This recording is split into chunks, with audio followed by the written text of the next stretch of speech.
இந்த தருணத்துல அவருக்கு நீங்க என்ன சொல்ல விரும்புறீங்க, அவர்கிட்ட என்ன எதிர்பார்க்கறீங்க சார்?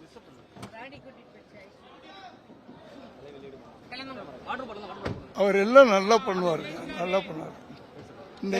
இன்னைக்கே வந்து ஒரு நல்ல விஷயம் பண்ணியிருக்காரு. சார் நீங்க திருமாவளவரை அவரை இன்ட்ரோடியூஸ் பண்ணும்போது இந்த உயரத்துக்கு வருவார் எதிர்பார்த்தீங்களா? எதிர்பார்த்தேன். இப்ப அவர் இந்த முடிவுகள் எடுக்கும்போது கூட சொல்லியிருந்தீங்க அவர் சரியான முடிவு எடுத்திருக்காருன்னு. இப்ப அவரோட முடிவுகள் என்னவா இருக்குன்னு எதிர்பார்க்கறீங்க?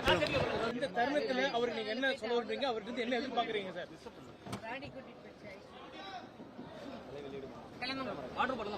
அவர் எல்லாம் நல்லா பண்ணுவார், நல்லா பண்ணுவார். இன்னைக்கே வந்து ஒரு நல்ல விஷயம் பண்ணியிருக்காரு. சார் நீங்க திருமாவளவரை அவரை இன்ட்ரோடியூஸ் பண்ணும்போது இந்த உயரத்துக்கு வருவார் எதிர்பார்த்தீங்களா? எதிர்பார்த்தேன். இப்ப அவர் இந்த முடிவுகள் எடுக்கும்போது கூட சொல்லியிருந்தீங்க அவர் சரியான முடிவு எடுத்திருக்காருன்னு. இப்ப அவரோட முடிவுகள் என்னவா இருக்குன்னு எதிர்பார்க்கறீங்க?